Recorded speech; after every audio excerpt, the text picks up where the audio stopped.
People often think betrayal begins with a lie, but sometimes it starts with an empty chair. My name is Ethan Carter, 45 years old, born and raised in Colorado, a place where they teach boys that a man doesn't need to talk too much. He just needs to keep his promises. I've lived nearly half my life by that belief. And it was that very same belief that made me stand silently in the middle of the hall that day, while hundreds of people stared at me as if I were a guest who had wandered into the wrong room. The event was held at a major hotel in Denver. High ceilings cast a warm, golden light from crystal chandeliers. Rows of white-draped chairs were lined up neatly in long rows. On stage, a massive LED screen continuously displayed photos of memorable program milestones. Piano music drifted softly through the room, blending with the lively chatter of the guests. Everything was perfect, except for one thing. I didn't have a seat. When I walked into the hall, I saw Olivia standing by the front row. Her navy blue dress made her stand out in the crowd. She smiled at her parents, leaned down to adjust the place cards in front of each seat, and then waved her younger brother over. Mom and Dad sit here. Jake, you sit next to Mom. Linda, your seat is in the front row. Every single person in her family had a place. The small cards printed with their names were placed neatly on the seats, as if everything had been arranged days in advance. I stepped closer, looked around once, and asked in a calm voice, "Where's my seat?" Olivia turned to me. The smile on her face never faded. "Oh, I used it. I thought I had misheard." "You used it?" She gave a light shrug. "My family is larger than expected. We were short exactly one chair. Standing for a bit won't kill you." Her voice wasn't loud, but in the quiet hush between two songs, it was clear enough for a few nearby people to turn and look. Her father gave a low chuckle. Her brother laughed out loud. An aunt shook her head, whispering to the person next to her, "He's a man. Standing a bit won't hurt." I didn't answer. I just looked at the front row once more. 12 chairs. 12 name cards. No Ethan Carter. The strange thing was, I didn't feel angry right then. Maybe because over the years, I had gotten used to stepping aside. Stepping aside during family dinners. Stepping aside in conversations. Yielding recognition whenever something good happened. I always told myself that family mattered more than my ego. But this time, it felt different. That chair wasn't just a seat. It was the answer to a question I had been quietly avoiding for years. That I took a step back, standing close to the wall at the back of the hall. A server passed by, softly apologizing for brushing against my shoulder. I smiled and said it was fine, taking a glass of water from his silver tray. The cold glass chilled my palm, but it wasn't as cold as the empty void that had just opened up in my chest. On stage, the master of ceremonies began introducing the important guests attending the event. Every eye turned forward. No one paid attention to the man in the gray suit standing silently at the back of the room. No one. Except a young woman wearing an event coordinator badge. She walked briskly down the aisle, constantly checking the tablet in her hand before looking up to scan every face in the hall. Anxiety was clear on her face. "Excuse me." She stopped in front of another staff member. "Have you found Mr. Ethan Carter yet? We can't start the main program if he hasn't arrived." I tightened my grip on the glass. Up front, Olivia was still laughing and talking with her family, completely unaware that in just a few minutes, the entire hall would begin searching for the very man she had just told to stand aside. People always assume respect disappears in a single moment. They're wrong. It fades quietly, one compromise at a time, until one day you realize you're standing while everyone else has a seat. I stayed where I was, a paper cup of water growing warm in my hand. The applause rolled through the ballroom as another speaker was introduced. Crystal chandeliers reflected across polished marble floors. Waiters moved between tables with the kind of effortless grace that only came from years of practice.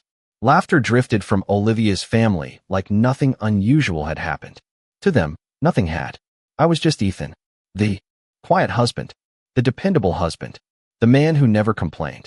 If someone had asked Olivia's parents who I was, they probably would have described me as a good guy, reliable, hardworking, polite, safe words. Words people use when they can't think of anything important to say about you. I wasn't born wealthy. I wasn't loud. I didn't care much for expensive watches or luxury cars. My father spent 38 years repairing bridges across Colorado, and my mother taught second grade until arthritis finally forced her to retire. They raised me with a simple rule. Your character should arrive before your reputation. For most of my life, I believed that was enough. When I married Olivia 19 years earlier, I admired her ambition. She had a quick smile, endless energy, and dreams bigger than either of us could afford back then. While she chased promotions, networking events, and graduate degrees, I quietly handled everything else. Late-night grocery runs, broken washing machines, hospital visits, mortgage payments, every unseen responsibility that keeps a family moving. I never kept score. Love wasn't supposed to be accounting. At least that's what I believed. The first few years were good. We celebrated tiny victories with cheap takeout on the living room floor because we couldn't afford furniture yet. We laughed when the heater broke during our first winter together. We painted our first house ourselves, leaving blue fingerprints on every doorframe because we didn't know what we were doing. Back then, whenever someone asked how we built such a happy life, Olivia would squeeze my hand before answering. We built it together. Somewhere along the way, that sentence disappeared. I couldn't even remember the last time she'd said it. Success changes people differently. Some become more grateful. Others slowly begin believing they climbed the mountain alone. The change wasn't dramatic enough to notice at first. It came disguised as harmless jokes. Family dinners where I was asked to grab extra chairs while everyone else started eating. Vacations planned after flights had already been booked. Stories retold without mentioning the person who had made them. Possible. Every incident seemed too small to argue about. So I let them go, one by one. Looking back, each moment was like removing a single brick from the foundation of a house. The structure still looked solid. Until it wasn't. I watched Olivia laughing beside her younger brother, Jake. He had just finished telling another exaggerated story about his latest business venture. Everyone leaned in with admiration. I'd quietly paid off Jake's business loan 4 years earlier after his company nearly collapsed. No one at that table knew. Or perhaps they had simply forgotten. Either way, I had never reminded them. Recognition had never interested me. Respect had. Those two things aren't the same.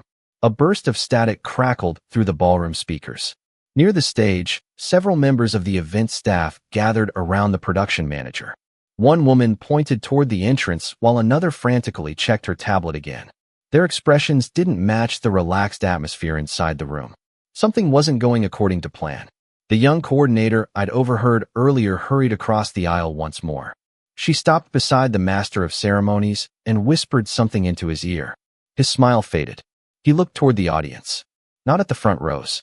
Not at the sponsor's table. Toward the back. Toward where I was standing. He frowned slightly before speaking into his headset. I don't care where he's sitting. I heard him say under his breath. Find Mr. Ethan Carter before the chairman arrives. A ripple of urgency spread across the production team. Phones appeared. Radios crackled. Staff members split in different directions, scanning hundreds of faces. Meanwhile, Olivia's family continued laughing, completely unaware that the entire event had quietly stopped revolving around the schedule. It had begun revolving around finding the man they had decided didn't deserve a chair. There are moments in life when time seems to slow down, not because something extraordinary has happened yet, but because your instincts quietly whisper that everything is about to change. The production manager walked briskly across the ballroom, speaking into a headset.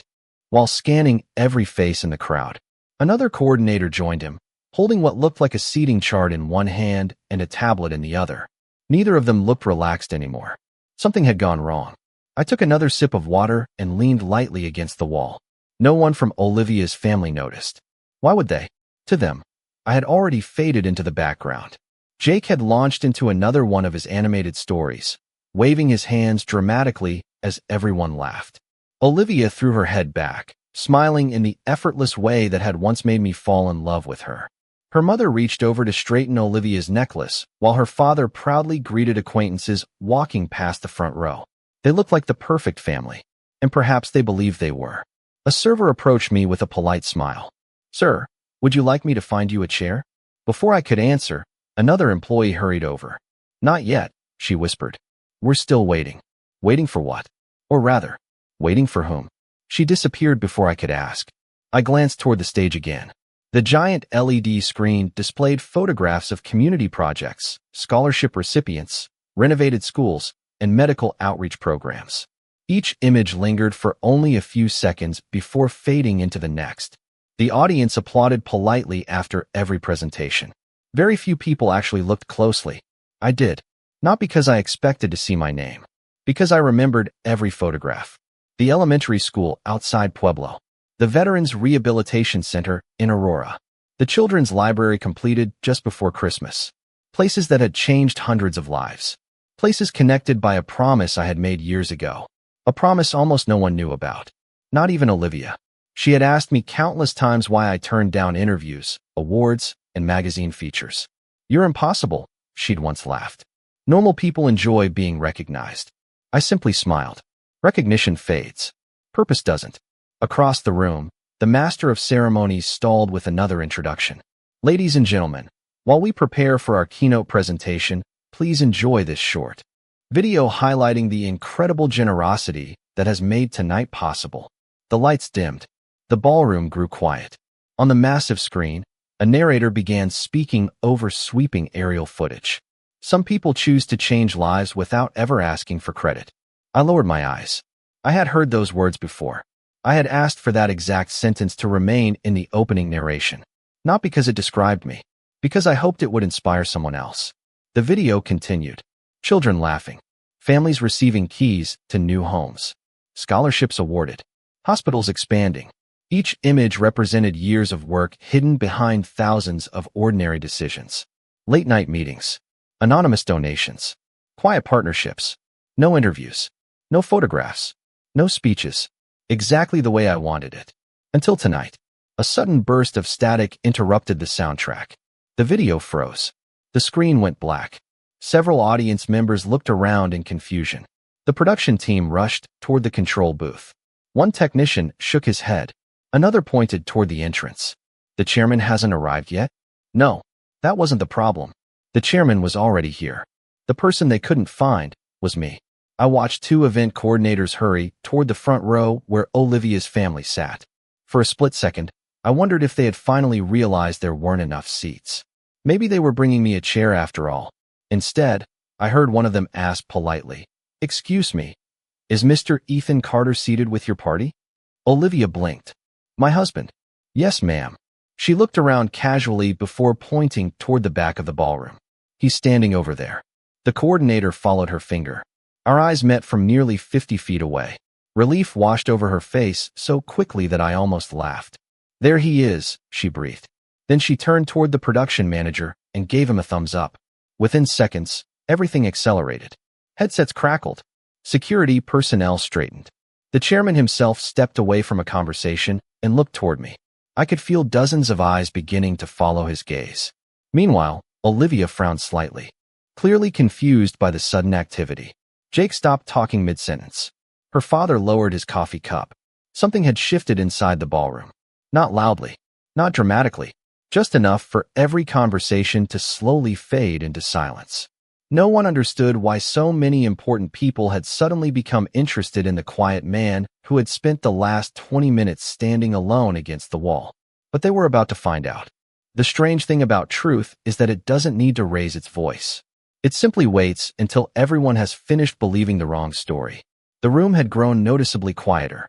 Not completely silent. Just quiet enough that people began lowering their voices without realizing why.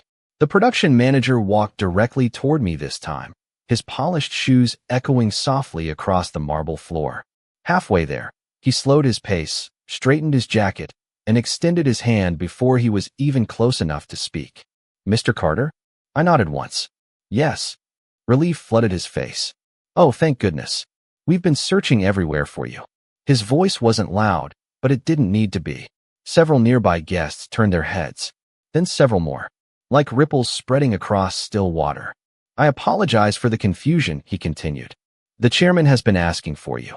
Behind him, two more event staff members arrived, both wearing the same anxious expression I'd noticed all evening. One of them glanced toward the front row where Olivia's family sat. The other quietly asked me, "Sir, would you come with us, please?" I looked past them. Olivia was staring at me now, not with pride, not with affection, with confusion. Her smile had disappeared. Jake frowned. "What do they want with Ethan?" I heard him ask. No one answered. I set my empty paper cup onto a nearby serving tray. For what reason? I asked calmly. The production manager hesitated for only a second. Sir, you're scheduled to introduce tonight's legacy initiative before the chairman's address. The sentence landed softly, but its effect was immediate. The elderly couple standing beside me exchanged puzzled looks. Someone behind them whispered, "Introduce the legacy initiative?" Another guest murmured, "I thought the founder wasn't attending." The manager smiled politely. "He is attending." Then he looked directly at me. "And he's standing right here." A strange silence settled over the ballroom. Across the room, I saw Olivia instinctively rise halfway from her chair before slowly sitting back down again. She looked at me as though she were trying to solve a puzzle she had never noticed before. The coordinator leaned in slightly. "Sir, your reserved seat is ready." Reserved seat. The words almost made me smile. Minutes earlier there hadn't been a chair for me anywhere in the ballroom. Now there was apparently one waiting in the most important section of the room. Life has a remarkable sense of irony. "I'll walk," I said. Of course. As we started moving through the center aisle, conversations stopped one after another. People naturally stepped aside. Not because anyone ordered them to. Because they assumed someone important must be passing. No one recognized me. Yet everyone reacted to the respect others were showing. Human beings do that more often than we admit. We borrow our opinions from the crowd. The closer I came to the front, the more uncomfortable Olivia looked. She stood as I approached. "Ethan." Her voice was barely above a whisper. I didn't know." I stopped beside her row. For a brief moment, neither of us spoke. 19 years of marriage filled the silence between us. Then she glanced toward the event staff waiting behind me. They're looking for you?" "It seems that way. You never told me." I held her gaze. "You never asked." She opened her mouth, then closed it again. There was no anger in my voice. No satisfaction. Just honesty. The kind that arrives too late to prevent damage. Jake stood up abruptly. "Hold on," he said with a nervous laugh. "If Ethan has somewhere important to sit, he can just take my chair." For the first time that evening, I looked directly at him. "No, Jake." He blinked. "I'm fine." Because the chair had never been the real issue. Respect was. And respect offered only after people discover your status isn't respect at all. It's calculation. Before anyone could say another word, an elderly gentleman with silver hair stepped down from the stage. The chairman himself. The conversations throughout the ballroom stopped completely. He walked directly toward me with an unhurried confidence that comes from decades of leadership. When he reached me, he smiled warmly. Then, without the slightest hesitation, he extended both hands. "My dear friend," he said, loud enough for the nearest tables to hear. "We've been waiting to welcome you." And in that exact moment, I watched Olivia's entire family realize that the quiet man they had left standing in the back of the room wasn't someone the chairman happened to recognize. He was someone the chairman genuinely respected. Respect has an unmistakable sound. It isn't applause. It isn't praise. It's the silence that falls over a room when people suddenly realize they've judged someone far too quickly. The chairman kept both of my hands in his for a brief moment before smiling. "Ladies and gentlemen," he said warmly, "I hope you'll forgive us for delaying the program. We simply couldn't begin without Mr. Ethan Carter." His voice carried easily across the ballroom. Every conversation stopped. The master of ceremonies lowered his microphone. Even the waitstaff paused in the aisles. Hundreds of eyes settled on me at once. I have never enjoyed being the center of attention. That hadn't changed. The chairman turned toward the audience. "For nearly 12 years," he continued, "this event has celebrated generosity, leadership, and service. Tonight exists because one individual insisted that every dollar should reach the people who need it most, not his own reputation." He looked back at me with genuine affection. Ethan has spent years refusing public recognition. Convincing him to attend tonight was considerably more difficult than organizing the entire gala. Soft laughter spread through the room. I smiled politely. It was true. I declined this invitation 3 years in a row. Only after months of persuasion had I agreed to appear, and only because the Legacy Initiative was entering a new chapter that deserved public support. The chairman gestured toward the stage. "Would you walk with me?" I nodded. As we started down the aisle together, something remarkable happened. People stood aside instinctively, not out of obligation, out of respect. The same aisle I had walked through unnoticed less than half an hour earlier now felt completely different.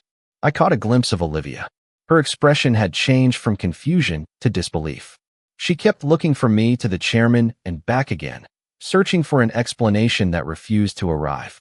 Jake leaned toward her. Who exactly is Ethan to these people? She didn't answer, because she didn't know. Or perhaps she had never cared enough to find out. As we approached the stage steps, one of the event coordinators quietly handed me a leather portfolio. Inside was the speech I'd approved the previous week. Untouched. Exactly where I'd left my handwritten notes. The chairman noticed me smiling. I knew you wouldn't want us editing a single word. I appreciate that. He laughed softly. You've earned that privilege. From the front row, I saw Olivia's father slowly remove his reading glasses. He stared at the event booklet resting on his lap. His eyes scanned the page more carefully than before. Then he froze. Apparently, he had finally noticed the inside dedication, presented in partnership with the Carter Legacy Initiative. He read it again, then a third time.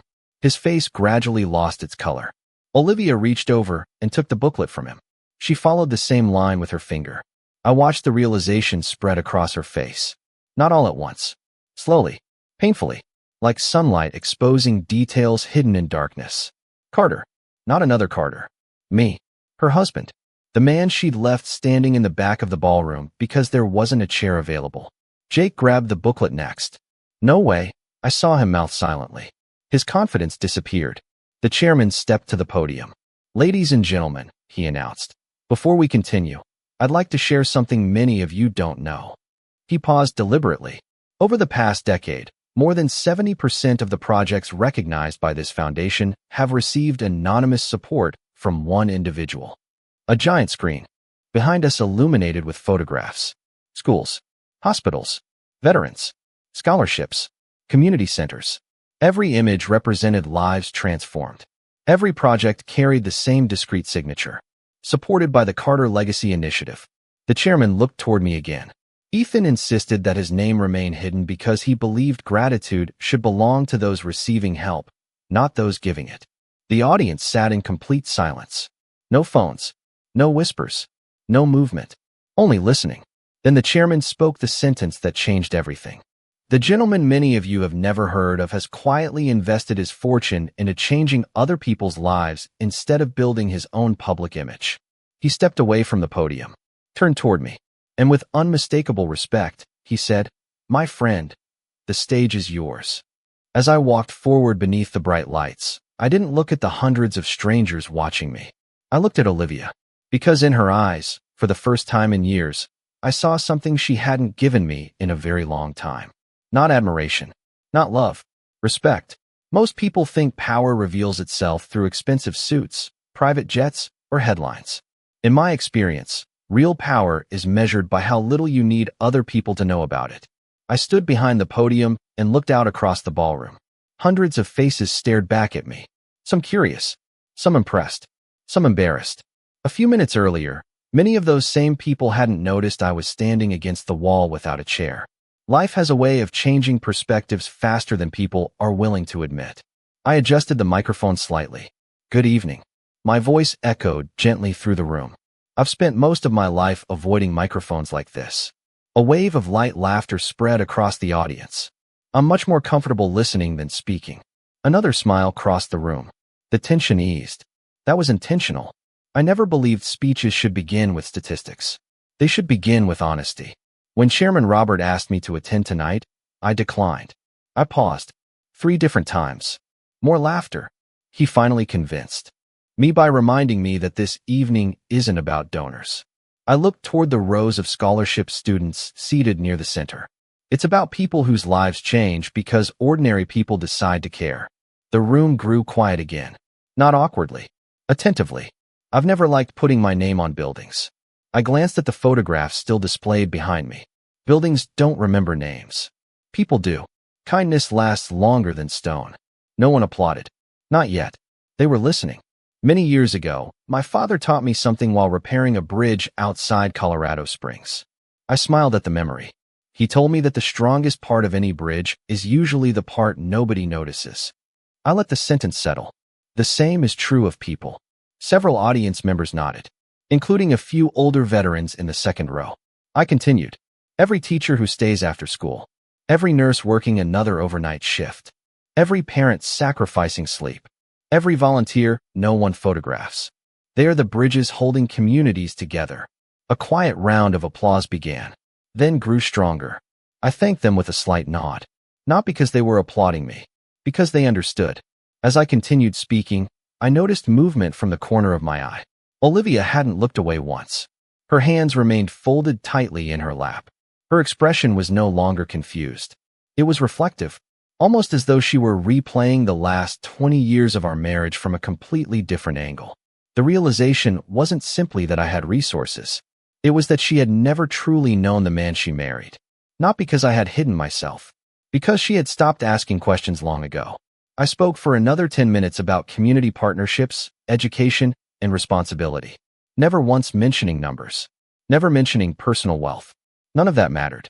Purpose always mattered more than possessions. When I finished, the audience rose to its feet. The applause filled every corner of the ballroom. It continued, longer than I expected, longer than I was comfortable with. I simply stood there waiting for it to end. Eventually it softened. The chairman returned to the stage carrying a small velvet box. I frowned slightly. We hadn't discussed this. "Ladies and gentlemen," he announced, "Mr. Carter dislikes public recognition so much that he specifically asked us not to surprise him." The audience laughed. "I'm afraid we're going to disappoint him." He opened the box. Inside rested a simple silver medallion engraved with the Foundation's highest honor, the Legacy Steward Award. He turned toward me. "In 12 years, this recognition has never been presented." He smiled. "Because no one else has earned it." For a moment, I considered declining. That would have been easier, safer. But then I remembered something my father had once said. Sometimes accepting gratitude isn't about you. It's about allowing others the joy of expressing theirs. So I accepted the medal with quiet thanks. The applause returned. As I stepped away from the podium, I noticed something unexpected. An elderly military veteran sitting near the front was struggling to stand with the rest of the audience. His cane had slipped beneath his chair. Without thinking, I walked down the steps, picked it up, and placed it gently into his hand. "Thank you," he whispered. "No," I replied softly. "Thank you for your service." The old man smiled. The ballroom, already standing in applause, somehow grew even quieter. Because in that simple exchange, everyone understood something that no speech could fully explain. Character is revealed far more clearly in the moments after the applause ends than during it. People often believe that the most unforgettable moment of an evening is the standing ovation. They rarely notice what happens after everyone sits back down. That is where character is tested. The applause gradually faded until the ballroom settled into a comfortable silence. The chairman invited me to remain on stage while the foundation announced the recipients of this year's community grants. I stepped slightly behind the podium, exactly where I preferred to be. The spotlight no longer belonged to me. It belonged to the teachers, volunteers, nurses, veterans, and students whose stories deserved to be heard. One by one, recipients crossed the stage. Each received a certificate, a handshake, and a few words of encouragement. I congratulated every single one of them. No cameras, no dramatic gestures, just genuine conversations. Meanwhile, I noticed something unusual happening below the stage. Olivia's family had become remarkably quiet. Jake, who had spent most of the evening telling stories about himself, hadn't spoken for several minutes. My father-in-law kept reading the event booklet, as if hoping the words would somehow change. My mother-in-law looked at Olivia more than she looked at the stage. No one seemed comfortable anymore. Not because I had embarrassed them, because reality had. Eventually, there was a short intermission before dinner. Guests began leaving their tables to greet one another. Almost immediately, several business leaders approached me.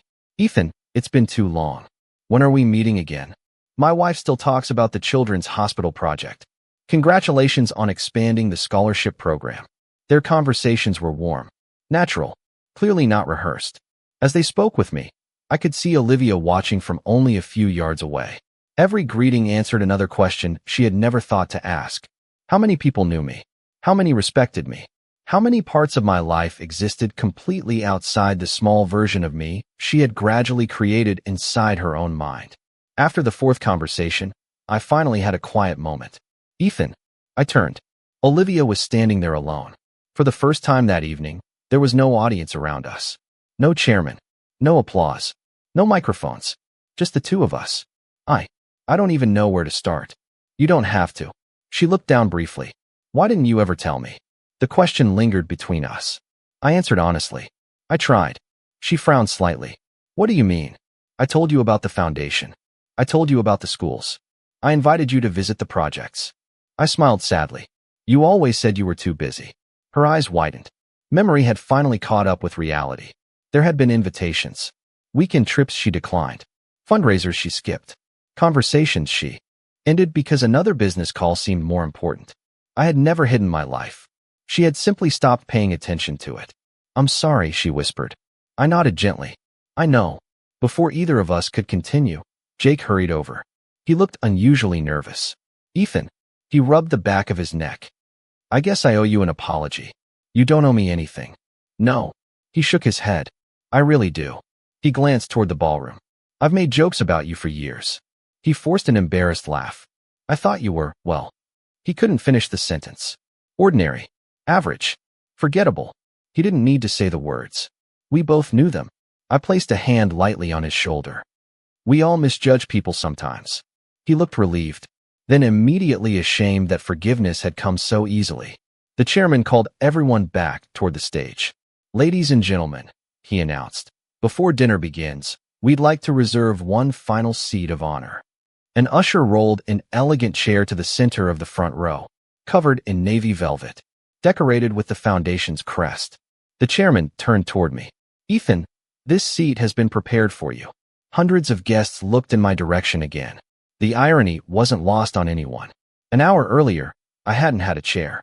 Now the most prominent seat in the ballroom was waiting for me. The chairman smiled. Please. I took one slow step toward it, then stopped, because just a few feet away, I noticed the elderly veteran whose cane I had picked up earlier. Every chair around him was occupied. Guests had crowded so closely that he looked uncomfortable trying to maneuver into his place. I looked from the reserved chair to the old soldier. And in that instant, I realized that the evening's greatest opportunity wasn't accepting the seat everyone expected me to take. It was deciding who truly needed it more. Life has an odd sense of balance. Sometimes the moment everyone believes you have finally earned the best seat in the room is the exact moment you discover you no longer need it. The chairman waited patiently beside the velvet-covered chair. So, Ethan, he said with a smile, will you do us the honor? The audience turned toward me once again. Every camera in the ballroom seemed to point in my direction. I took another step forward. Then I stopped. Instead of reaching for the chair, I turned toward the elderly veteran. He was still struggling to maneuver his cane between the crowded tables. His tuxedo was decades old, but carefully pressed. On the left side of his jacket rested several military medals, polished until they reflected the lights overhead. He had spent the evening applauding everyone else. Almost unnoticed, I walked directly to him. Sir, I said quietly. He looked up with surprised blue eyes. Would you mind doing me a favor? He smiled politely. If I can, I'd like you to take my seat. He blinked. I'm sorry. I gently placed my hand on the back of the reserved chair. This one. The ballroom became completely silent. No, son, he answered immediately. That chair belongs to you. I shook my head. It belongs to someone who spent years serving a country that gave people like me the opportunity to build the lives we've been celebrating tonight. His weathered hands tightened around his cane. I've already had my time. I smiled. So have I. He looked at me for several long seconds. Then I leaned slightly closer, so only he could hear. When I was 22, I almost quit everything. His eyebrows lifted. There was an older veteran who sat with me outside a hospital one afternoon. I paused. He told me that real strength isn't measured by what you achieve. Audience rose to its feet. Not because anyone instructed them, because respect has a way of spreading without commands. The applause this time sounded different. Warmer. Less formal. People weren't applauding generosity. They were applauding gratitude. The elderly veteran reached for my hand before I stepped away. You've already honored me more than I deserve. I squeezed his shoulder gently. No. You reminded me who I wanted to become. Several guests wiped tears from their eyes. Even the photographers lowered their cameras for a moment. Gentler light. Without the applause, without the speeches, and without the cameras, everyone looked more like ordinary people again. Perhaps that is when we are closest to who we really are. I thanked the chairman one last time before collecting my coat. You know, he said with a smile, you somehow managed to turn our awards ceremony into a lesson for all of us. I laughed softly. I didn't plan any of this. The best lessons rarely are. We shook hands. As I turned toward the exit, I heard footsteps behind me. Ethan. I didn't need to turn around to recognize Olivia's voice. I stopped. She walked until she stood beside me instead of behind me. For a few moments, neither of us spoke. The silence wasn't uncomfortable. It was simply honest. Finally, she looked at me. I've been trying to figure out what hurts the most. I waited. She took a slow breath. It isn't discovering what you've accomplished. It's realizing how little I noticed. Her eyes glistened beneath the ballroom lights. I kept thinking tonight was about a chair. She smiled sadly. But it wasn't. No. It was about how I'd been treating the man who should never have needed to ask for one. I looked at her quietly. There was no satisfaction in hearing those words. Only sadness. Because understanding that arrives after years of neglect always carries a certain weight. I don't expect you to forgive me tonight, she continued. I don't even know if I deserve another chance. I answered carefully. Forgiveness isn't usually the difficult part. She looked at me. What is? Trust. The word remained between us. Simple. Heavy. True. She nodded slowly. I understand. For the first time in years, she didn't argue. She didn't defend herself. She didn't explain. She simply accepted the consequence of her choices. Sometimes accountability begins with silence. Outside, the evening air felt cool against my face. The city lights reflected across the river beyond the convention center. For a while, we stood together watching the water, just as we had done years earlier when we were newly married. Back then, we believed life would always give us enough time to appreciate each other. Life rarely makes such promises. Olivia reached into her purse. She removed the small place card that had originally been sitting on my empty chair. She had picked it up before leaving the ballroom. The folded card still bore my name, Ethan Carter. She looked at it for a long moment before placing it gently into my hand. I think this belongs to you. I studied the card, then smiled. No. I folded it once, carefully, and slipped it into the inside pocket of my jacket. Not because it's proof that I deserved a seat. I looked toward the ballroom behind us.